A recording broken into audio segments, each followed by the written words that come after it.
El primer tema que hemos trabajado en la semana es cómo se plantea una oración y cuál es la diferencia que tiene con la frase. Por ejemplo, en la pizarra tú puedes ver la siguiente construcción gramatical. La forma de convivir de las comunidades amazónicas respecto a las costeñas. Si te tomas un momento para poder entender la idea, es probablemente que tú estás leyendo una construcción no completa. Sin embargo, si puedes leerla y detectar rápidamente una idea, es probablemente que la oración tiene un sentido completo. Vuelve a leer y vamos a ver qué sentido tú le puedes encontrar y cuán rápido lo puedes hacer.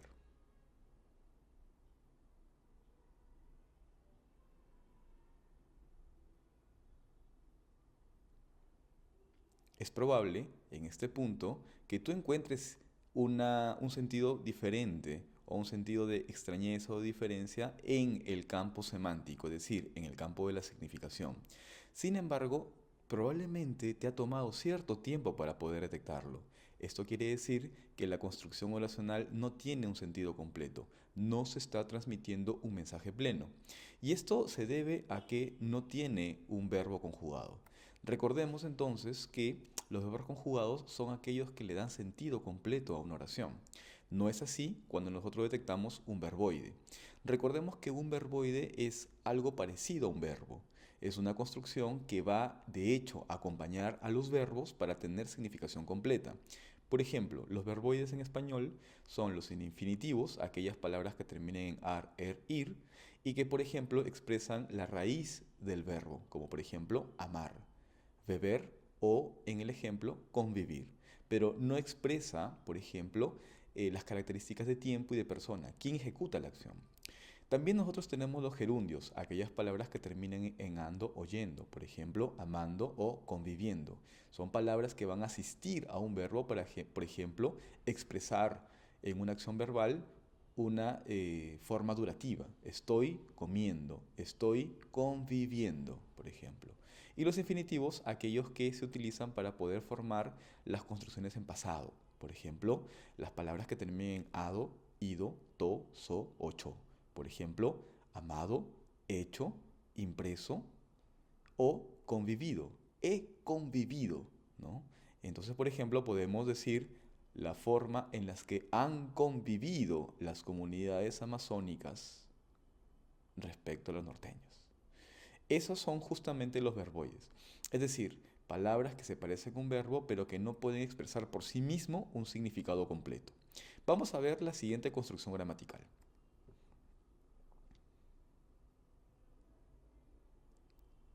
En esta, tú podrás encontrar que la construcción oracional se repite, pero se le ha agregado una pequeña expresión, es. Y se le ha agregado un predicativo, es decir, un complemento diferente. Estas dos palabras van a completar de manera plena el sentido y van a terminar de transmitir el mensaje que quiere transmitir esta construcción gramatical. ¿Qué quiere decir? Esta sí es una oración, tiene sentido completo y por tanto tiene también independencia sintáctica. Es decir, de manera que se puede entender por sí misma, no necesita de otras más o de construcciones adicionales para poder entenderse. Esto quiere decir que una construcción oracional que tiene un verboide no puede formar por sí mismo una oración, pero sí una construcción gramatical que tiene un verbo. Y un verbo es aquella construcción conjugada o una forma conjugada por la cual se puede detectar la persona y el tiempo. La persona tiene que ver con la persona o sujeto quien realiza la acción verbal, que puede estar definida en primera persona, segunda persona, tercera persona o, en español, el impersonal que se construye con el se. Además, aparece la categoría de tiempo, que es un accidente gramatical que en español tiene 14 formas, pero que se reducen a tres básicas: el pasado, el presente y el futuro. Entonces, toda construcción verbal tiene que tener persona y tiempo. Por ejemplo, la forma de convivir de las comunidades amazónicas respecto a las costeñas es diferente. En esta construcción oracional tenemos una tercera persona, que es la forma de convivir, tercera persona esa, ¿no? Ella, la forma, y el presente, ella es, ¿no? Entonces, ella, presente del verbo ser, es. Si fuera en pasado, la forma de convivir de las comunidades amazónicas respecto a las costeñas fue diferente, tiene pasado. Como es una categoría que tiene afectación y varía, se puede entender que tiene accidentes gramaticales de persona y tiempo. Si ustedes ven nuevamente la forma de convivir, van a notar que no es así. Convivir es una forma de raíz que no está conjugada. Yo convivir, tú convivir, él convivir, entonces nos damos cuenta de que es un verboide de tipo infinitivo. Y vamos a complementar el tema con la última construcción oracional. La forma de convivir de las comunidades amazónicas respecto a las costeñas es diferente a lo que muchos piensan. Entonces nos damos cuenta de que en este caso aparece otro verbo. Y este otro verbo tiene, de hecho, esta categoría que es un verbo subordinado. Recordemos que la subordinación es aquella fórmula que se inserta dentro de una oración compuesta, es decir, una oración que tiene dos o más verbos conjugados para completar el sentido de la oración. Estas oraciones compuestas, de acuerdo por subordinación, requieren de un nexo subordinante, que en su mayoría son los relativos que y todo lo que tiene que, debido a que, puesto que, ya que, pero también otros relativos como quién, cómo, cuál, cuyo, dónde, cuándo. Son partículas que van a ingresar y van a permitir que se junten dos verbos conjugados. Entonces todo nexo funciona como puente y sirve para poder construir eh, sentidos más plenos y construcciones sintácticas más complejas. El segundo tema que nosotros hemos revisado, que es importante que tengamos en cuenta para la tarea número 1, es la función o el propósito comunicativo como elemento fundamental para poder escribir un texto argumentativo. Recordemos que la forma en la que estamos orientando el curso de Comunicación 2 es sobre la base de una comunicación persuasiva, es decir, una argumentación que busca no solo convencer, sino sobre todo persuadir. En el plano del convencimiento estamos hablando sobre las secuencias lógicas. En el plano de la persuasión estamos hablando sobre el aparato retórico, es decir, la forma en la que nosotros manejamos y manipulamos el lenguaje en función de nuestro interés o nuestro propósito comunicativo.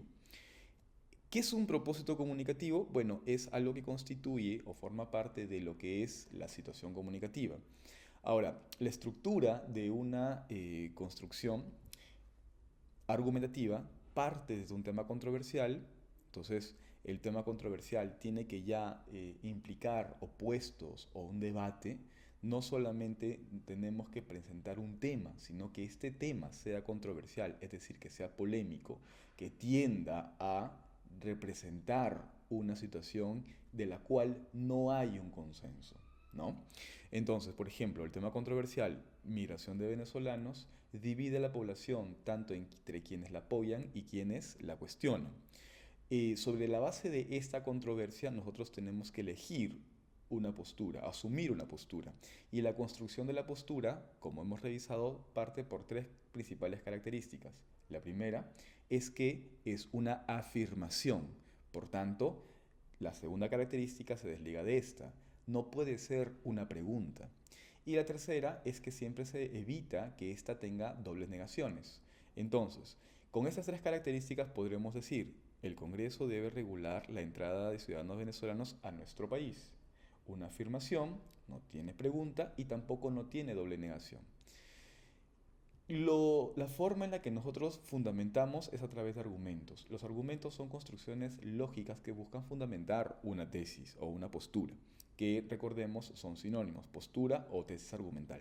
Entonces los argumentos son las relaciones causales que se generan para sostener la postura asumida.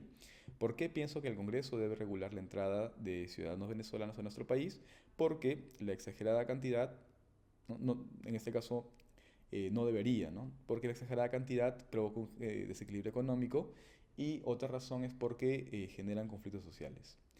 Entonces, aquí nosotros vamos pensando a partir de esta arquitectura que la finalidad apelativa, es decir, la finalidad persuasiva que busca convencer, tenemos que pensarla en que justamente el propósito del texto que yo pueda estar pensando es la exigencia por parte de los gobernantes para que haya un control más preciso respecto a los movimientos migratorios de esta comunidad. Muy bien. Entonces, esto nos lleva al tema de la situación comunicativa específicamente. Recordemos que la situación comunicativa es la situación en la que nosotros presentamos la consigna de comunicación, la situación por la cual nosotros motivamos un acto comunicativo. Por ejemplo, les presento la siguiente situación comunicativa. Dos colegas, Laura y Javier, están colaborando en la redacción de un texto para una revista académica sobre por qué debe regularse una ley que favorezca el teletrabajo. Laura ha escrito un borrador inicial del texto y Javier, que tiene experiencia en redacción académica, está revisando y proporcionando retroalimentación. Para ello, se le ha hecho algunas preguntas a su compañera. Preguntas que justamente van a permitir afinar cada vez mejor la situación comunicativa. ¿Qué preguntas pueden ser estas? ¿Cuál es el propósito o intención comunicativa? ¿Informar, convencer o entretener? Si es que nosotros vemos y analizamos, entonces estamos tratando de construir un texto que busque, por un lado, convencer sobre las conveniencias del teletrabajo y por otro lado, persuadir a que las personas piensen como tal. Aristóteles en este punto trabajaba una idea que era interesante. La persuasión tiene que ver con la afectación de una decisión, decía él en el libro La Retórica, en el libro 2. Y planteaba que justamente la forma en la que nosotros buscamos afectar la decisión es que la persona piense como, en este caso, como tú. Se afilie la idea o la postura que tú asumes. En este caso, vamos a marcar convencer. Debido a que nosotros estamos buscando convencer o persuadir con este texto, entonces vamos a la siguiente pregunta. ¿Qué relación es la más conveniente? Pensando en que el contexto de publicación es una revista académica, probablemente la opción correcta en la relación que debo establecer es de respeto. Antes que de confianza o intimidad, que por ejemplo podría ser bastante útil para un post en Facebook o en Twitter o en una red social, el respeto o la formalidad va a ser justamente la más adecuada para una revista académica. ¿Qué canal emplearíamos? ¿El oral, el escrito o el audiovisual? Por ejemplo, si partimos de la idea de que es un texto escrito, evidentemente la oralidad se descarta. Pero, por ejemplo, si estuviéramos trabajando un video ensayo, sería muy conveniente pensar en el audiovisual. Ahora, ya que es una revista académica, probablemente podamos pensar directamente en un canal escrito. Más también podemos evaluar la opción de incluir imágenes y así podríamos crear un registro audiovisual. Finalmente, ¿qué registro léxico elegiríamos? ¿El formal o el coloquial, informal? Evidentemente, si es que esto nuevamente es un texto que busca convencer sobre las ventajas de esta modalidad laboral para que posteriormente probablemente se busque implementarla de manera más recurrente en diferentes formas en el espacio peruano, pues probablemente nosotros tengamos que registrarlo de manera técnica, ¿de acuerdo? Con conceptos, por ejemplo, propios del derecho, de la economía, de la sociología, de la psicología, dependiendo del campo disciplinario en el que estemos trabajando. Todas estas cuestiones son justamente las que intervienen en la forma de pensar y revisar la información para poder registrarla en un texto argumentativo de ese tipo. En la semana número 5, lo que nosotros hemos visto es el planteamiento de la controversia y la postura. Recuerden que para poder realizar esta sección, nosotros tenemos que visualizar tres aspectos principales. Lo primero es que tenemos que saber muy bien cuál es el tema polémico o controversial que estamos discutiendo. Recuerden que el tema polémico debe ser aquel que divide, porque inmediatamente después vamos a presentar la controversia. La controversia es la oposición de puntos de vista respecto al tema polémico, porque la oposición a favor y en contra nos va a permitir luego tener una toma de posición. Esa toma de posición es la postura o también llamada tesis argumental. De esta manera tenemos los tres elementos que van a constituir la base del planteamiento de toda argumentación: la presentación de un tema controversial o polémico, la controversia y la toma de posición a través de la postura. Para la semana 6, lo que se revisó es la forma en la que se puede fundamentar la argumentación a través de las estrategias de autoridad y de hecho. Para el argumento de autoridad o estrategia de autoridad hemos revisado que esta es la estrategia por la cual una persona que escribe un texto argumentativo se apoya en la autoridad académica de un agente que ha investigado sobre el tema. Para ello tenemos que tener en cuenta algunos criterios. que van a permitir elegir mejor al especialista. Primero, tiene que ser una persona o una entidad con trayectoria dedicada al tema que se aborda, es decir, tiene que haber investigaciones previas. Además, esta tiene que gozar de credibilidad o prestigio y ser reconocido dentro de la comunidad de investigación.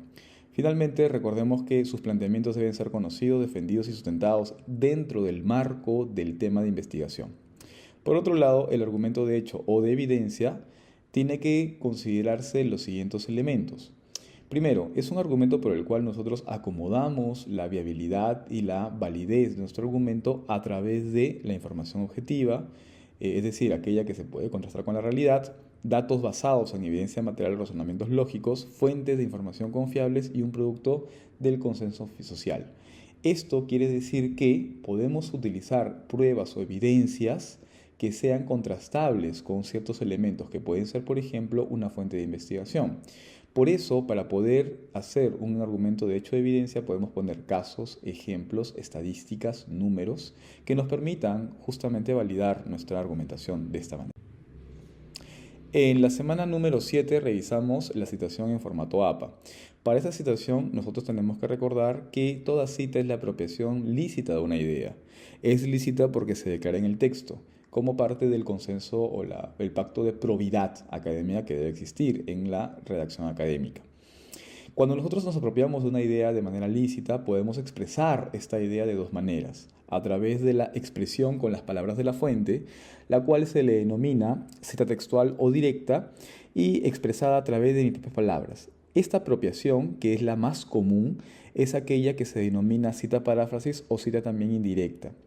De cualquier manera, recuerden que en el formato de la cita siempre es recomendable que nosotros tengamos presente de que el citado es un recurso de escritura.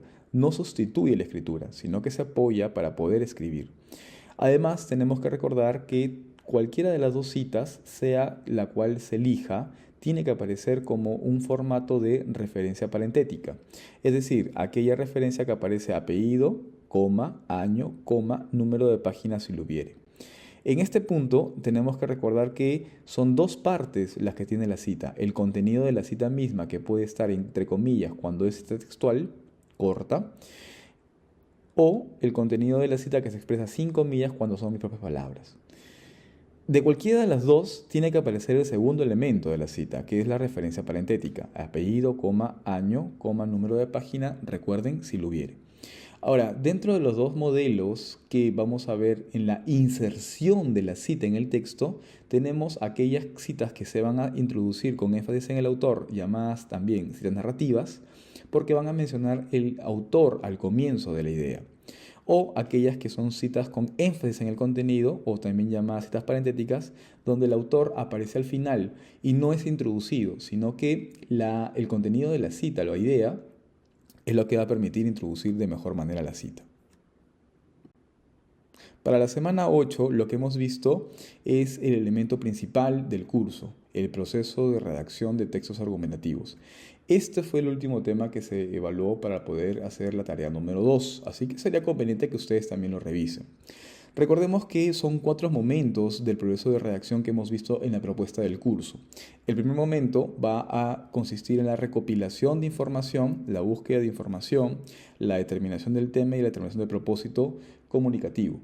Cuando hemos hablado de la recopilación de información, hemos partido por una búsqueda general de diversas fuentes para poder hacernos una idea de qué tema vamos a abordar. Recuerden que es un tema polémico. Un tema polémico es aquel que, como hemos visto en la semana número 4, aquel que abre la discusión, ¿no? Tiene que haber opuestos, llevar una controversia. Una vez que determinamos buscamos la información para trabajar el tema específico, es decir, determinamos el tema, en un tercer momento vamos a determinar el propósito del tema. ¿Qué busco hacer con este tema? Voy a convencer, voy a narrar, voy a exponer, voy a explicar. En este curso tenemos que llegar a convencer o fundamentar o argumentar sobre el tema a discutir. En el segundo momento hemos logrado la discriminación de la información. Cuando hablamos de discriminación de información, recuerden que hay un momento por el cual nosotros optamos por cierta información que se debe colocarse y otra que no debe colocarse. A partir de estas fuentes confiables que estamos utilizando y seleccionando principalmente, nos lleva luego a la elaboración de citas. La elaboración de citas es justamente recuperar estos fragmentos específicos de determinado tema a partir de un registro de citas para frases textuales. En el tercer momento tenemos que organizar la información a través de un organizador gráfico que puede ser, por ejemplo, el esquema de ideas que hemos visto, el esquema numérico que hemos visto en la semana número 10. La determinación del párrafo, recuerden que hay 3 párrafos diferentes, el párrafo de introducción, el párrafo de desarrollo y el párrafo de cierre. Cada uno tiene sus partes y sus momentos específicos. Cada párrafo va a tener además estrategias diferentes. También eso lo hemos visto en la semana 10, 11 y 12. Sin embargo, también tenemos que determinar en el esquema cuáles son las estrategias. Por eso la última parte de la tercera sección, organización de información, termina en la selección de determinadas estrategias, ya sea